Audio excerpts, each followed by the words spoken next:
सवाल जवाब।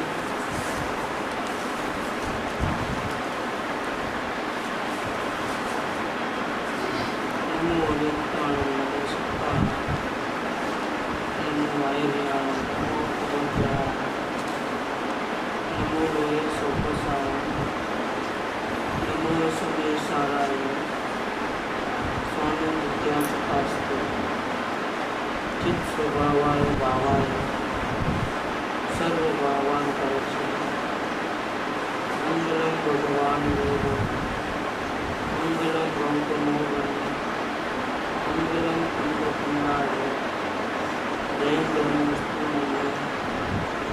सर्वमंगल मांगल्यम सर्वकल्याणकारकम उदानं सर्वधर्माणां जैनं देवं शास्त्रम् ओंकार संयुक्त नित्यं ध्यायन्ति योगिनः कामदं मोक्षदं चैव ओंकाराय आदमी ने एक आदमी का खून किया और अंगेहाथ पकड़ा गया और प्रूफ हो गया तो मैजिस्ट्रेट उसको फांसी की सजा देता है या फिर जन्म की सजा देता है। लेकिन वही आदमी समझो अगर 10-20 जनों का खून कर देवे तो क्या करोगे आप? अगर फांसी की सजा भी दोगे तो 10 टाइम्स होना चाहिए ना, 10 टाइम्स मरना चाहिए, वो तो कहाँ मरता है। अब एक खून करे तो भी फांसी की सजा, 10 खून करे तो भी फांसी की सजा और 1000 खून करे तो भी फांसी की सजा। तो इसमें इनजस्टिस है, बैलेंसिंग नहीं है। इसीलिए भले ही इस दुनिया में हम उसको सजा नहीं दे सकते हैं, लेकिन ऐसा एक प्लेस है कि वो मरने के बाद वहाँ जाएगा कभी न कभी, तो वो जो गलत काम किया उसको भोगना पड़ेगा। इसीलिए हम लॉजिक से समझ सकते हैं कि नरक का भी कोई अस्तित्व है, नहीं ऐसी बात नहीं। अब ये नरक, ये अधोलोक, इसको नरक बोलते हैं। 7 पृथ्वियाँ हैं नीचे, बीच में जो है हम लोग जो रहते हैं वो मध्य लोक है, मनुष्य लोक हम लोग। ऊपर का जो योग है जो वो ऊर्ध्व लोक, जिसको स्वर्ग लोक कहते हैं, 16 स्वर्ग है ऊपर। अब जहाँ हम बीच में रहते हैं उसमें आधा दिन आधा रात ऐसा है, और जो अधोलोक में दिन है ही नहीं और रात ही रात है, और स्वर्ग लोक में, ऊर्ध्व लोक में रात नहीं है, दिन ही दिन है। इस प्रकार से शास्त्रों में वर्णन आया है। अब ये इतनी नॉलेज की आइटम है कि हम उसको न छेड़े तो अच्छा है, क्योंकि ऐसी बहुत सी चीज़ हम जानते नहीं हैं। और हमारी शांति से अगर हम ऐसा मान लेवे कि नरक नहीं है तो कोई फर्क नहीं पड़ता है। हमको तो वर्तमान में जो अशांति हमारे को हो रही है उसका इलाज हमको करना है, और ऐसा इलाज करना है कि परमानेंट हमारे को शांति मिले। नरक है कि नहीं है, आप बोलते हो नहीं है, चलो हम स्वीकार कर लेते हैं। अगर आप बोलते हैं कि हाँ है भी, चलो वो भी स्वीकार है, उसको चर्चा का विषय अपने को नहीं बनाना। ये तो जो बात शास्त्र में आई है वो मैं आपको बता रहा हूँ, इतनी बात। और कोई क्वेश्चन है? जब बाहर उपयोग रहता है और मान लीजिए एंटरटेनमेंट के हिसाब से टीवी को हम देख रहे हैं, तो यदि इस वक्त मैं नहीं देख रही हूँ, खोखा देख रहा है, तब तो अपने बोलते हैं कि व्यापा नहीं अपने राग द्वेष को भी व्यापा नहीं। और यदि ये बात का ध्यान नहीं रहा तो अपन सोचते हैं बेहोशी में आ गए। तो इसका मतलब खाली सेपरेशन ही इम्पोर्टेंट चीज़ है। हर वक्त जो अपने को याद रखना है, प्रभु को याद रखना है किस रूप में, मतलब सिर्फ सेपरेशन अलग, बस इम्पोर्टेंट चीज़ वही है, वही बाकी कुछ नहीं। किसी भी रूप में करो। ये हम लोग पंखे का घूम रहा है, अगर हम दूर बैठ के देख रहे हैं तो कोई तकलीफ नहीं, लेकिन इसको टच करो, टच करते ही आप हैरान हो जाओ। टच नहीं करना है, फिर रहा है हम देख रहे हैं तो कोई प्रॉब्लम नहीं, हो रहा है हम देख रहे हैं कोई प्रॉब्लम नहीं। क्यों हुआ, कैसे हुआ, अच्छा हुआ, बुरा हुआ, फंस गए। जरा भी परिणामों के चक्कर में माथा डालेगा तो माथा फूटता रहेगा। और वो कबीर जी भी कहते हैं कि चलती चक्की देखकर दिया कबीरा रोए, 2 पाटन के बीच में साबित बचाना कौन। खिला से लपटा रहो तो बाल न बांको। अगर हम चक्की के दोनों पासे के बीच में चले गए और घूमने लगे तो हमारा सत्यानाश निकल जाएगा। लेकिन अगर उसी चक्की के अंदर दाने जाते हैं तो जो शुरू में जाते हैं वो खिले के आजू बाजू दरी के पास खड़े रह जाते हैं, वो अंत समय तक वैसा ही रहेंगे, उसका कुछ बाल बांका नहीं होता है। क्यों? तो वो केंद्र के साथ जुड़े हुए हैं और केंद्र स्थिर है। और अवस्थाएं क्या है? पलटने वाली, कभी राग, कभी द्वेष, कभी क्रोध, कभी मान, कभी माया, कभी भक्ति, कभी पूजा, ये सब परिधि में हो रहा है। और अगर हम केंद्र में हैं मतलब हम परमात्मा के साथ हैं, हर वक्त हमारा बाल भी बांका नहीं होगा। मतलब अवस्था तो शरीर की है, शरीर की हो, मन की हो, वचन की हो, दुनिया की हो, अपने अवस्था की हो, कोई फर्क नहीं पड़ता। ये सब टेम्पररी चीज़ है और हमको परमानेंट शांति चाहिए तो हमको परमानेंट के साथ हमको नाता जोड़ना है, जो कि हम ऑलरेडी है। क्या घूमता है लेकिन किसके आधार पे घूमता है? चक्र घूमता है लेकिन किसके आधार पे? वो जो बीच में जो सेंटर पॉइंट रहता है, दूरी जिसको बोलते हैं, अगर दूरी नहीं है तो चक्र कैसे फिरेगा? अभी समझो ये पंखा फिर रहा है, वो सेंटर पॉइंट नहीं होता तो कैसे घूमेगा? वो सेंटर पॉइंट है ना, वो परमात्मा है और ये चक्कर है वो सरकमफरेंस में। अब हमारी नज़र किसके ऊपर है? उसका कमाल है। अगर हमारी नज़र सेंटर पॉइंट के ऊपर है मतलब अपने आप पे है, परमात्मा के ऊपर है, तो इस चक्कर में घूमते घूमते भी हम कभी दुखी नहीं होंगे। वो 52 पत्ते की बात बताया था ना, 4 जने हो 7 जने हो, कितने भी पत्ते कितने हैं? 52 ही है। हर गेम में चेंज होते हैं। काली का कभी मेरे को आता है, कभी आपको आता है, कभी उनको आता है, ऐसा। लेकिन टोटल मिलाओ कितना हो गए? 52 ओनली। ऐसे वो संख्या वैसी की वैसी इंटैक्ट रहती है। ऐसे केंद्र जो परमात्मा है वो इंटैक्ट है, अवस्थाएं बदलते रहती हैं। अगर हम अवस्थाओं को देखोगे तो राग द्वेष होंगे, अच्छा बुरा होगा, सब होगा। और अगर केंद्र को देखा गया तो उसमें कोई बदलाव नहीं आया। पहले भी 52 है, अभी भी 52 है, उसमें कोई चेंजेस नहीं।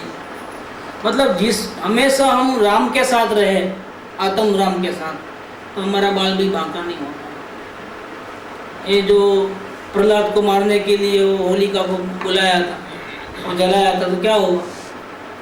प्रहलाद बच गया, होलिका जल गई। क्यों? ऐसा क्यों हुआ? तो एक कहानियों में हमको ये बताते हैं कि जो राम के साथ है, जो प्रभु के साथ है, उसका बाल भी बांका नहीं होता है। कहावत भी है कि जिसको राम रखे उसको कौन चखे, उसको कोई हाथ भी नहीं लगा सकता है। लेकिन हम राम के साथ है क्या?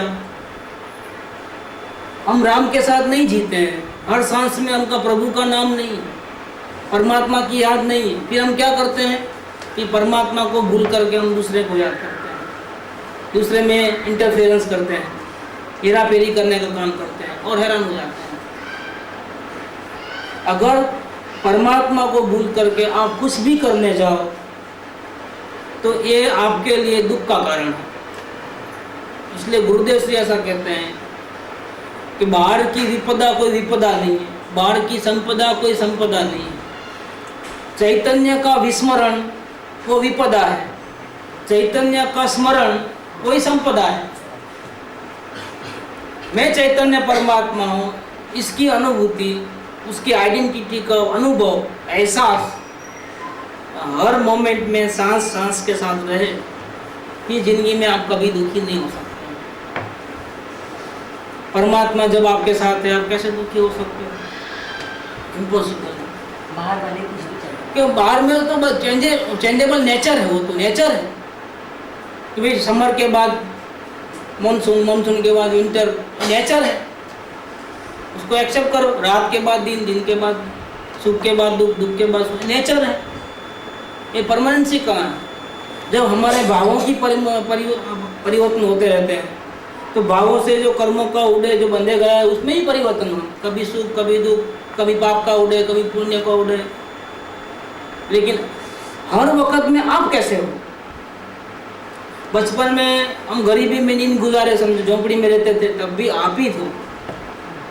क्या ये बिजनेस में कमाई की, मेहनत की, तब भी आप ही थे, और अब बैठ के खा रहे हो तब भी आप ही हो। आप कहाँ चेंज हुए?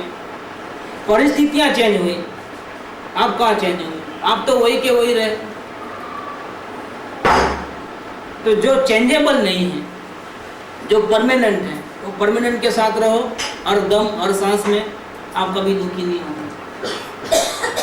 देह मरता है, संयोग छूटते हैं, लेकिन मैं शाश्वत अजर अमर अविनाशी चैतन्य आत्मा हूँ, देहादि से भिन्न हूँ। ऐसी दृष्टि है तो खत्म हो गई बात। यही साधना। साधना का विषय वेद ज्ञान का सब्जेक्ट परिणाम नहीं है। वेद ज्ञान का माने ऑपरेशन का सब्जेक्ट परमात्मा। वेदन भी नहीं,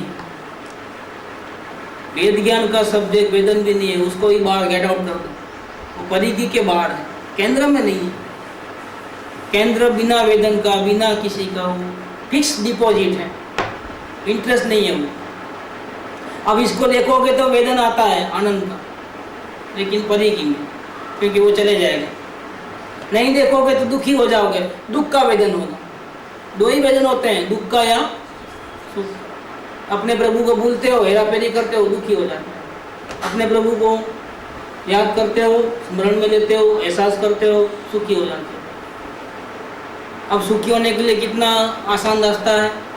अगर आपको सुखी होना है तो खिले से लगत्या रहो, बाल न बांको हो, इतनी बात है।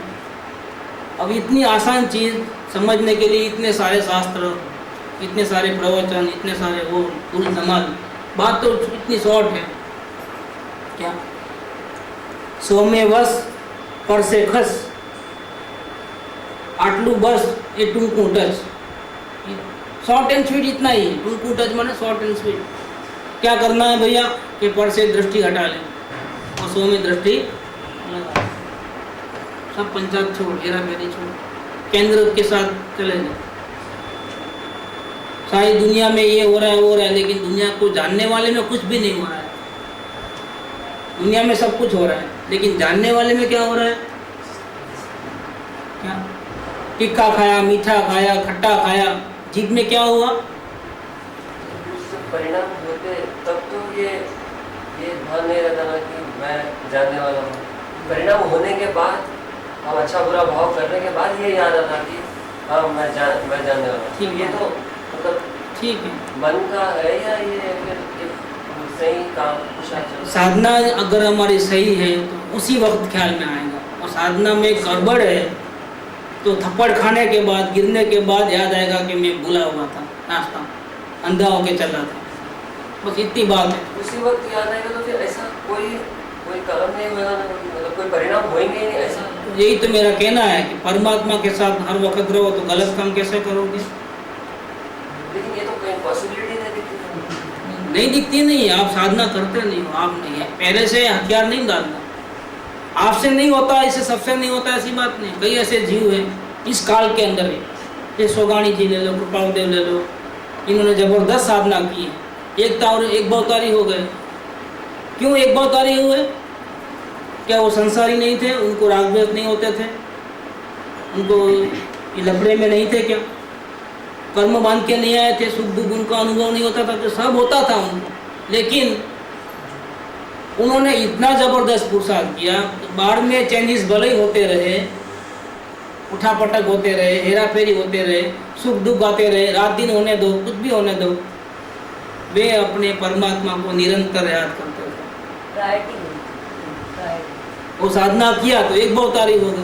डबल लाइन चलती थी परिणाम की भी, एक तो अपने मन के अच्छे बुरे भाव या वो अपना नहीं, वो अपनी नहीं, ये एक लाइन चलती, ये अपनी लाइन नहीं है। और एक अपने गायक की लाइन कंटिन्यूअस उस वक्त भी चलते रहे। अभी भी आप जब भी अंदर में नजर करो तो वेदन आता है कि नहीं आता है? अंदर नजर पहुंच गई तो आता है। इसका मतलब वेदन अंदर कंटिन्यूस चालू ही है। आनंद का वेदन अंदर कंटिन्यूस चालू है, लेकिन हमारा उपयोग की लाइन ज्वाइंट नहीं हो रही। हाँ, ये उपयोग दो साइड डिवाइड होता है। दो साइड डिवाइड नहीं, हम इतने प्रमादी और बिल्कुल क्या समझेंगे, इतने बुद्धू हैं, साधना में इतने कच्चे हैं और इतने बेपरवाह है कि अंदर में अनंत वोल्टेज आनंद का चल रहा है, कांस्टेंट।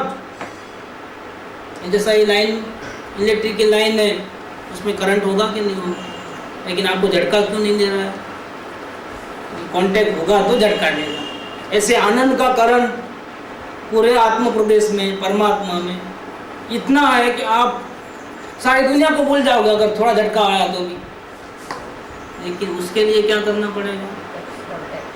आपके उपयोग का कांटेक्ट परमात्मा के साथ जोड़ना पड़ेगा। बस आपकी साधना यही है कि आप कितना दिन भर में अपने उपयोग को बाहर से हटा करके परमात्मा के साथ ज्वाइन करते हो। दैट इज कॉल्ड साधना। उसका फ्रीक्वेंसी बढ़ना चाहिए। क्या ये समझो आपको 15 दिन में या महीने भर में एक बार होता है, फ्रीक्वेंसी बढ़ना चाहिए, बार बार बार बार बार बार। और मुनिराज को कैसा होता है? दिन में हजारों बार निर्विकल्प अवस्था आती है। परमात्मा का उपयोग बाहर जाता ही, वो तो अंदर ही चले गए। उपयोग जो है अंदर में ज्वाइंट हो गया परमात्मा के साथ। देखो, और मुनिराज कोशिश करते हैं कि अंदर ही अंदर रहें। ये वेद ज्ञान की ताकत है। वेद ज्ञान माने क्या? कि जहाँ अपना नहीं है वहाँ दृष्टि नहीं लगाना, और जहाँ अपना है सर्वस्व वहाँ तो दृष्टि लगाना। सारी दुनिया को भूल जाना और अपने आप को याद करके वहाँ दृष्टि लगाना, उसका नाम वेद ज्ञान है। दुख अवस्था में है, सुख अवस्था में है, तकलीफ अवस्था में है, पुण्य अवस्था में है, पाप अवस्था में है, टेंशन अवस्था में है। अब क्या करना? अंदर दृष्टि लगाओ। क्या है वहाँ? कुछ नहीं है, शांति शांति शांति। परमात्मा के साथ रहोगे तो शांति है, और परमात्मा को एक सेकंड भी बिछड़े हटे फिर आपको कोई बचा नहीं सकता है। लक्ष्मण रेखा के बाहर चले गए आप, अब दुख रूपी रावण उठा करके सीता को लेके जाएंगे।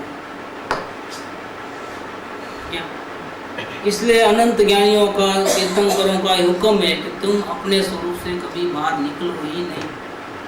बाहर उपयोग गया तो जम का दूत आया, ऐसा समझो। ये सोवाणी जी कहते हैं। उपयोग बाहर कैसे जाता है? दुख तो इसी बात का है, कोई बात नहीं मानता है, कि कोई बुरा बोलता है, कि उसको अच्छा नहीं लगता है। ये दुख का स्वरूप थोड़ा है कि हमने ये बात कही है लेकिन उसको अच्छा नहीं लगा और उसका मुंह गिर गया, उसको मैंने दुख पहुंचाया। तुम कौन दुख पहुंचाने वाले? तुम कौन सुख पहुंचाने वाले? कभी कभी हम इसीलिए दुखी हो जाते हैं बिना वजह कि हमारे वजह से सामने वाला दुखी हो जा रहा है, हमारे वजह से वो शांति से नहीं रहता है। कितना भी अब फिर हम क्या करते हैं? उसको सुखी करने के लिए हम अपनी मन वचन काया के ऊपर कंट्रोल करने का प्रयास करते हैं। जो भी हमारे नहीं है वो भी हमारे नहीं है। मतलब दर दर के जीना, कंट्रोल में रह करके जीना, दबा देना। ऐसा क्यों बेफिजूल मगजमारी में जाओ? दर दर के, हर सांस में दर, हर सांस में दर। ऐसा हो जाएगा तो ये हो जाएगा, ऐसा हो जाएगा तो वो हो जाएगा। भाई तेरा कुछ भी नहीं होगा, जो भी होगा अवस्था में होगा। तुम अवस्था की फिक्र क्यों करते हो? तुम दूसरों की फिक्र क्यों करते हो कि वो राजी रहे, कि दुखी रहे, कि सुखी रहे? तुम अवस्था को क्यों चेंज करना चाहते हो कि ऐसा नहीं ऐसी अवस्था करना है? ये सब तुम लक्ष्मण रेखा के बाहर चले गए। दूसरों की फिक्र करना, उसको राजी दुखी सुखी ऐसा करने का प्रयत्न करना, वो तो बाउंड्री के बाहर है, मैदान के बाउंड्री के ही बाहर है। और अपनी अवस्था में चेंजेस करना का, ये अच्छी अवस्था नहीं, ऐसा नहीं ऐसा करना, ऐसा नहीं ऐसा करना है। परमात्मा को भूलते हो, हर वक्त भूलते हो, और फिर जूते खाते हैं। जूते क्यों खाते हैं? यही तो कारण। इसलिए साधना का केंद्र बिंदु सिर्फ परमात्मा है। अगर आपकी नज़र, आपका उपयोग परमात्मा के साथ है, आपको कोई इस दुनिया में कोई तकलीफ नहीं। नरक में भी आप सुखी है, जाओ। और नहीं तो परमात्मा के साथ अगर आप नहीं हैं तो स्वर्ग के जैसे वातावरण में भी आपके जैसा दुखी कोई नहीं है। सबको कमाल जो है ना वो इसके साथ है। परमात्मा के साथ रहते हो कि परमात्मा से दूर रहते हो? इतनी बात है, छोटी सी बात। 10-20 काम नहीं करना है। रोटी बनाना तो कितने काम करना है मालूम? बाजार से गेहूँ लेके आना है अच्छी क्वालिटी, कहीं फंस नहीं जाना, दुकानदार धोखा न देवे, अच्छी क्वालिटी के लेके आ। पालीटाना के गांव या MP के विदिशा के गांव अच्छे दाने देख करके लेके आओ। उसमें भी गांव में धोखा नहीं खाना, लेने को जाओ 1000 पंचाते हैं, वही चीज़ बाजू वाला कम में देता है, मालूम पड़ेगा तो दुखी हो जाओगे। अगर आपने सौदा कर लिया और एक धुनी ले ली, बाद में ऐसे ही 10 पूछेंगे भाई क्या दाम है, 100 रुपया कम बताएगा ना, अगर सिर्फ 100 रुपये, 1500 के पीछे 1400 बोलेगा, अपना तो वहीं फ्यूज हो जाता है, वहाँ से दुख शुरू हो जाता है। क्या फिर उस घर पे लेके आना, और 10 दिन तक तो गुणी ऐसी रहेगी, क्योंकि काम वाली नहीं है, वो नहीं है, ये नहीं है। अब पहले ऐसा नहीं रहा, हाथों से काम नहीं होता है, पड़े रहता है, पड़े रहता है। जब काम वाली आएगी तब होगा। फिर वो काम वाली आने के बाद एक दिन बैठते हैं पसारा करके, साफ करना पड़ता है। रोटी ऐसे नहीं बनती है, ऊपर में रोटी बनाने के लिए बहुत परेशानी है। फिर साफ करना, फिर उसको चक्की में पीसने गए और चक्की का बटन खराब हो गया, परेशान, अब बुलाओ चक्की वाले, 1000 लफड़े हैं, फिर एक लफड़ा है। फिर वो कैसा भी आया, उसको 150 रुपया सर्विसिंग दे करके ठीक कराया, पीसा, अब डब्बे में भरो। फिर इतने से रोटी नहीं बनती है, अभी और बहुत काम है, ऑपरेशंस बहुत है। उसमें पानी ज़्यादा मिला है तो तकलीफ, तेल ज़्यादा मिला है तो तकलीफ, नमक ज़्यादा डाला तो तकलीफ, नहीं डाला तो तकलीफ, 1000 लफड़े हैं। क्या खाने वाले 4 जने और 8 जने को बना दिया तो वो वेस्ट जाता है, वो भी परेशानी है। कम बनाया तो लोग बोलेंगे क्या खाने को नहीं है क्या घर में, इतने ध्यान रखना पड़ता है, एक एक चीज़ के पीछे देखना। फिर आप रोड बनाओगे गोल करके, लोहा करके, चौरस नहीं बनना, त्रिकोण नहीं बनना, लंबचौरस नहीं बनना, गोल बनना, जाडी नहीं होना, पटली नहीं होना, ये साइज से बढ़ के नहीं होना, ये साइज के छोटी नहीं होना। 1000 लफड़े हैं हमारे, एक लफड़ा है क्या हमारे? पीसे को जलना नहीं, कच्ची नहीं रह जाना, गैस फूकट नहीं जाना, बेलते बेलते गैस बेकार का जा रहा है, ऐसा नहीं। सब इतना ज़बरदस्त होना कि कोई जगह कहीं नुकसान नहीं हो। अच्छा, तब जाकर के एक रोटी बनती है। तो और सुखी होने के लिए क्या करना है, कितना काम करना है सुखी होने के लिए? सुखी होना सबसे आसान है। क्या करना सुखी होने के लिए? एक ही बात है, मैं परमात्मा हूँ, इसकी अनुभूति करता है। अब इतना सरल रास्ता तो भैया कहाँ मिलेगा? अगर कहीं दुनिया में मिलता हो तो मैं भी चलने को तैयार हूँ, वहाँ सुनने के लिए, उनके चरणों में बैठने को तैयार हूँ। अगर इससे ज़्यादा सरल सुगम उपाय सुखी होने का, परमात्मा बनने का अगर कहीं मिलता हो तो मेरे को लेके चलो, मैं बहुत दुखी हूँ आदमी। क्या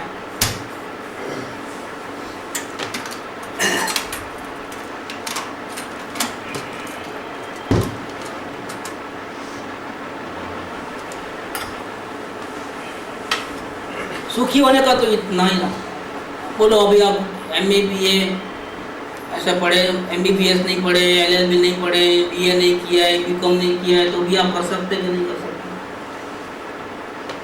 प्रभु के ऊपर नजर रखने में पढ़ाई चाहिए, ABCD लिखना नहीं आवे तो भी हो जाता है। साइन करना नहीं आवे ना, अंगूठा छापो तो भी परमात्मा को देख सकते हो। कौन सी शास्त्र पढ़ना है आपको इसके लिए? कौन सी पूजा करना है इसके लिए? एक सदगुरु चाहिए रास्ता बताने के लिए। आपके मगज में भूसे भर गए हैं ना, बहुत कठिन है परमात्मा को देखना, सुखी होना। तो ऐसे सदगुरु चाहिए जो आपको कह दे कि भैया तुम पढ़े लिखे नहीं हो चलेगा, पूजा भक्ति नहीं किए चलेगा, शास्त्र नहीं पढ़े चलेगा, सारे दिन बुरे विचार आते हैं, कोई बात नहीं, चिंता की बात नहीं। शरीर में रोग है, खिलाना है, दिखड़ा है, खाने को नहीं है, पीने को नहीं है, सब चलेगा, फिर भी तुम सुखी हो सकते हो। कैसे? मैं बताता हूँ कैसे परमात्मा पे नजर करना, वो सीख लो। आप नरक में जाओगे तो भी सुखी हो जाओगे। अभी क्या चाहिए? क्या चाहिए? इससे ज्यादा क्या चाहिए? लेकिन इतना सस्ता होगा कि मुक्ति, ऐसा लगे हो। चौहान जी ने क्वेश्चन किया है,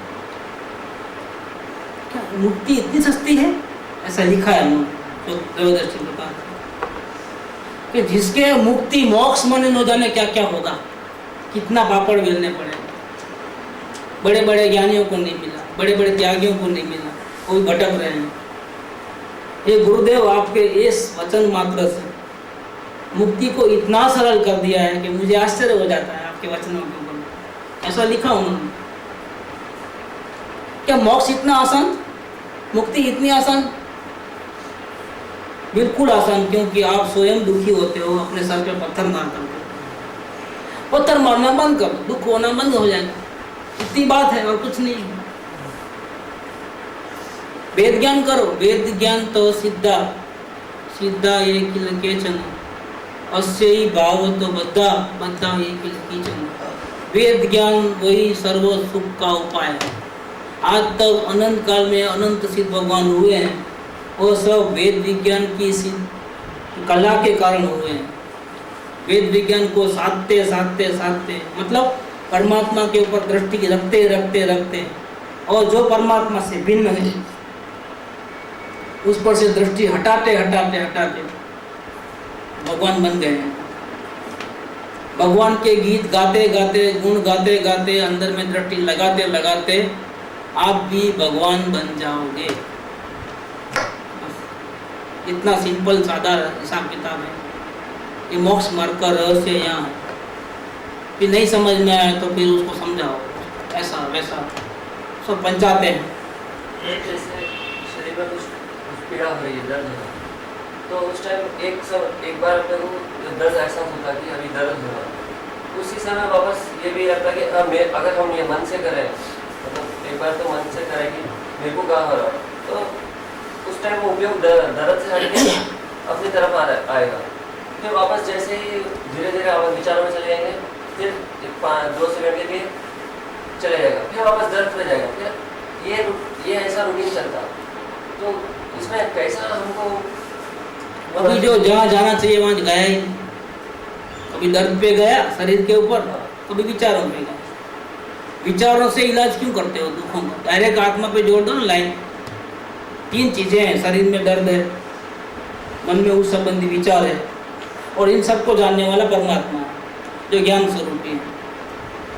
हम वहाँ तो टच ही नहीं करते हैं परमात्मा को। हम क्या करते हैं, वेदना पे नजर जाता है। फिर वो सुनी ही बात है ना कि ये तो शरीर में हो रहा है, आत्मा में कहाँ हो रहा है। एक बार के लिए अपने मतलब एक बार तो ऐसा मतलब भानपूर्वक ऐसा लगता है कि वो दर्द मतलब मेरे में नहीं हो रहा है। ऐसा लगता है तो कोई प्रॉब्लम नहीं, सोचते हो तो प्रॉब्लम। नहीं, सोचने का जरूरत नहीं पड़ता। मतलब अगर 1 सेकंड के लिए उपयोग इधर आता है तो ऐसा लगता है, फिर वापस तो जिस प्रकार से लगाया था ना वो कंटिन्यू रखना, वो वापस बाहर हो ही जाता है। हो जाता है तो वापस खींच के लाना, प्रैक्टिस करना। लेकिन जैसे लगता है ना कि मैं परमात्मा हूँ, मेरे में वेदन नहीं, तकलीफ नहीं है, वेदना नहीं तो है, उपयोग बस वही उस टाइम में शांति मिली ना, हाँ। तो आपको आता है कैसे शांति में रहना, अब उसको कंटिन्यू करो बार बार बार बार बार। That's all. अब प्रॉब्लम कहाँ है? अभी आपका ये प्रॉब्लम है कि कंटिन्यू हम उपयोग अंदर में नहीं रख सकते। प्रॉब्लम ये है, रास्ता नहीं मालूम, वो प्रॉब्लम नहीं, क्योंकि आपने अनुभव किया कि जब भी वेदना हुई तब हमने परमात्मा में उपयोग लगाया और वेदना का अनुभव नहीं हुआ, भले 1 सेकंड का नहीं। फिर दूसरी सेकंड में हम फिसल गए, वापिस वेदना में उपयोग चले गए, वापिस दुखी हो गए। क्या? फिर झूठा सहारा लिया मन का, जान दो नहीं तो अवस्था में हो रहा है ना, मेरे को क्या है, मन कहाँ तक साथ देगा भैया? मन साथ देने वाला नहीं, वो धोखेबाज है, उसका साथ तो लेना है। चिंतन तो करना ही नहीं इस मार्ग में, और करोगे तो कोई दुख से छुटकारा नहीं है। हमने सामने से शेर आ रहा है तो मैं आंख बंद कर दूँ, नहीं खाएगा? जरूर खाएगा। आंख बंद करने से थोड़ा आपका प्रॉब्लम सोल्व हो गया। ऐसे मन के द्वारा विचार करने से कि मैं तो परमात्मा हूँ, ये तो शरीर में हो रहा है, मुझे क्या, आंख बंद कर दोगे तो खाएगा नहीं, तो खाएगा। वो इलाज थोड़ा है। जब तकलीफ शरीर में होवे तो मन में विचार करें हम कि मैं तो परमात्मा हूँ, आत्मा हूँ, और ये जो दर्द हो रहा है वो तो शरीर में हो रहा है, मुझे क्या? ऐसा चिंतन करो कि दर्द गायब हो जाता है, बिल्कुल नहीं होता है, ये तो धोखा देते हो अपने आप। फिर दर्द कैसे गायब होता है? कि सोचना नहीं है कि मैं परमात्मा, महसूस करना है कि मैं परमात्मा, और वो आता है हमारे को। लेकिन समस्या ये है हमारे को कि ये कंटिन्यूटी नहीं रहती है उसकी। ये कंटिन्यूटी रहेगी तो आप परमात्मा बन जाओगे, और ज़्यादा फ्रीक्वेंसी बढ़ जाएगी उसकी तो आप मुनिराज बन जाओगे। ये आपकी कमजोरी है, ये स्थिरता की कमी है। तो जितना हो सके उतना प्रयत्न करो। हथियार क्यों डाल देते हो? ये दिन भर में 1 बार 2 बार तो आएगा ना ऐसा, क्या? फिर बढ़ाओ, प्रैक्टिस करो, 4 बार 10 बार 50 बार 100 बार, तो अपने आप अपनी अवस्था में सुधार आकर के आप मुनि अवस्था में आ जाओ।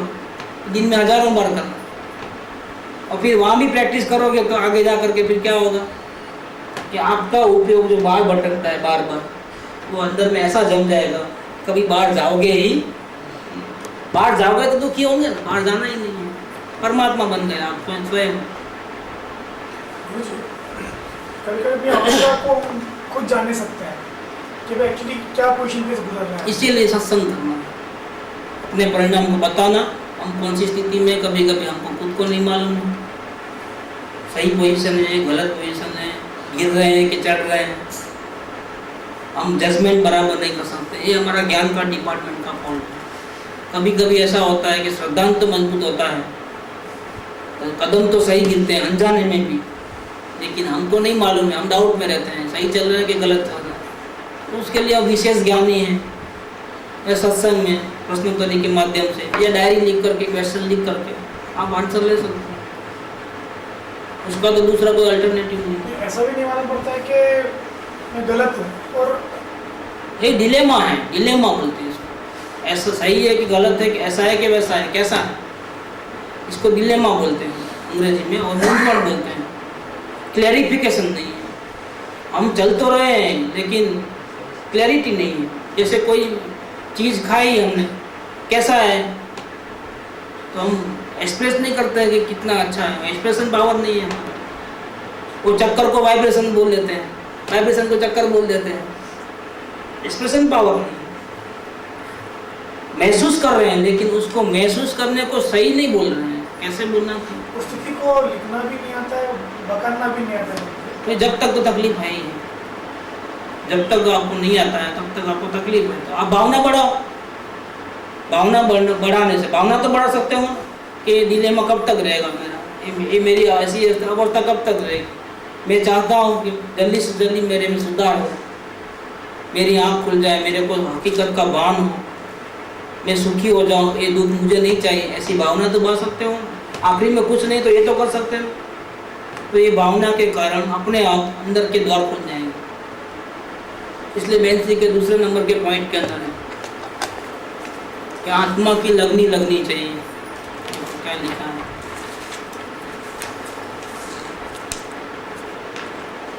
जिसको आत्मा की सच्ची लगनी लगी है, उसकी आत्मलग्नि ही, आत्मा का प्रेम ही उसका रास्ता निकाल लेगा। प्रेम से पूरे दरवाजे खुल जाते हैं। आत्मा की सच्ची लगन लगे और अंदर में रास्ता न मिले, ऐसा कभी नहीं बनता है। आत्मा की लगनी लगनी चाहिए, दिन रात उसके पीछे लगना चाहिए। अगर ज्ञान में भी कुछ कमी होती है ना, तो भी वो आत्मा से प्रेम ऐसी चीज़ है कि वो अज्ञानता ज़्यादा दिन नहीं टिकेगी। प्रेम से आप सारे दरवाजे खोल दो। ये अंदर का द्वार तो प्रेम से ही खुलता है, जबरदस्ती से नहीं खुलता है। जितना आप अपने आप से प्रेम करो परमात्मा से, परमात्मा अनंत हाथ वाला आपके साथ है कदम कदम। वो नहीं छोड़ता है, आप उसको छोड़ते हो हर कदम पर और भटकते हो। मेले में छोटा बच्चा क्या करता है, माँ का हाथ पकड़ लेता है कि माँ सौदा ले लेती है तो हाथ बीजिए तो क्या कर लेता है कि वो बच्चा माँ की साड़ी का पल्ला पकड़ लेता है ताकि वो मिस ना हो जाए, दोनों अलग ना हो जाए। फिर गर्दी बहुत ज़्यादा होवे तो धक्कम दुखी होवे तो क्या करता है वो साड़ी को और जोर से पकड़ लेता है ताकि बिछड़ ना जाए, क्योंकि चांसेस से बिछड़ने। जब तकलीफ आती है तब हम क्या करते हैं, बाउंड्री के बाहर चले आते हैं। ऐसा मत करो, अपने परमात्मा के साथ जोर से लिपट जाओ, अपने परमात्मा को जोर से याद करो, अच्छी तरह से याद करो, कि आपको कोई तकलीफ नहीं आएगी।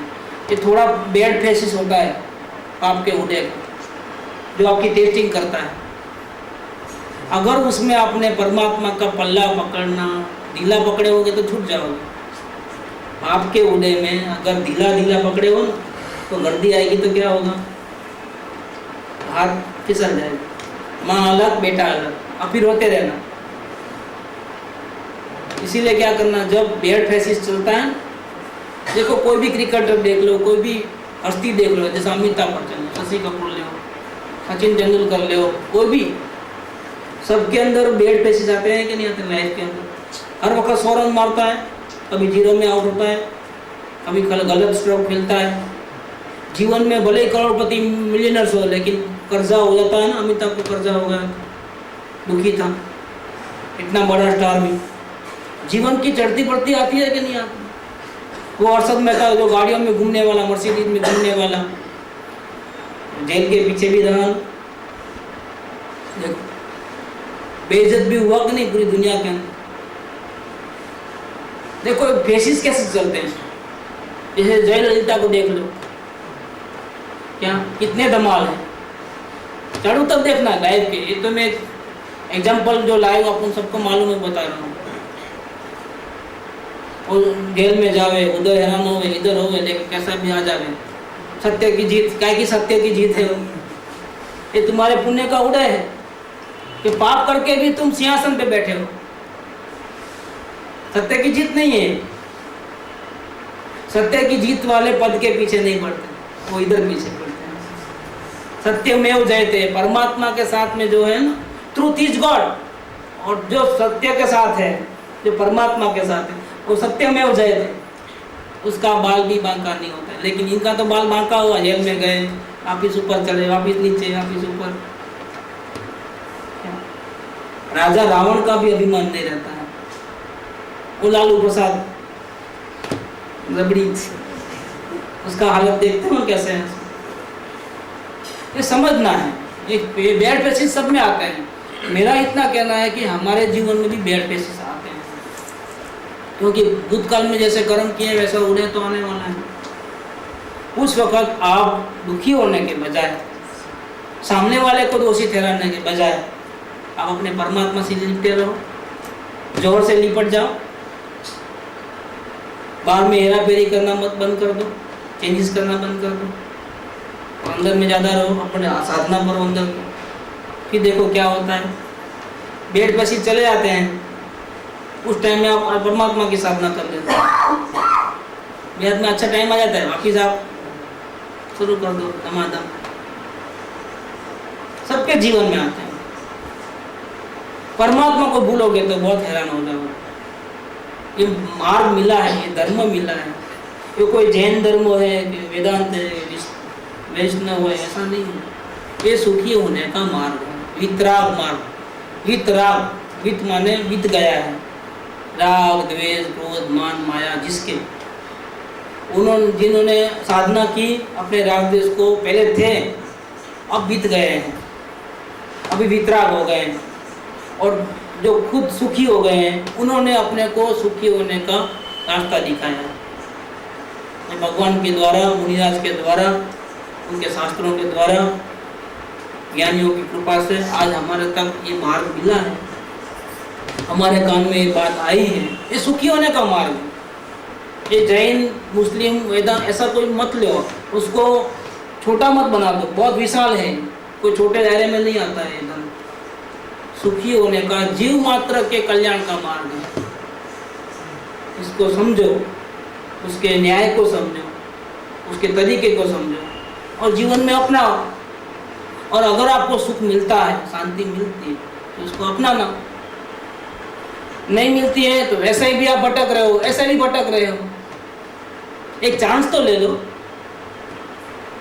भटकते भटकते अगर एक चांस आपको मिल गया, सुखी होने का रास्ता मिल गया, और वो भी बिल्कुल फ्री ऑफ चार्ज, 1 रुपया देना नहीं है, अभी भक्ति नहीं करनी है, कुछ पढ़ना नहीं है, लिखना नहीं, उपवास भी नहीं करना है, और अगर आपको परमात्मा से मिलने का एक रास्ता मिल जाता है और आपके जीवन में अनंत आनंद सुख की बहार आती है, बसंत बहार खिलती है और वो परमानेंट सुख मिलता है, फिर आप क्यों प्रमाद करते हो?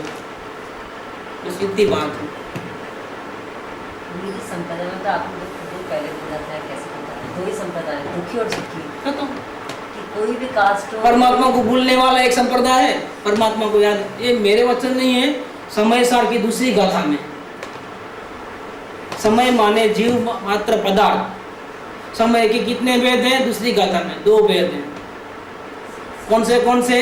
स्व समय, पर समय।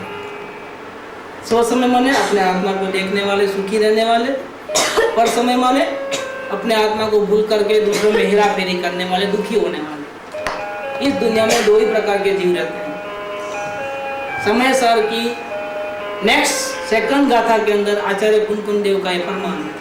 अब हम कौन से क्लास में हैं, हमको किसी को पूछने की जरूरत नहीं है, स्वयं जज कर लेना। कोई कंट्री, कोई रिलीजन, कोई कास्ट, कोई संप्रदाय, जात पात कुछ नहीं। अपना समय तो हो गया, 10 के टकोरे बज गए और हमारा काम फिनिश।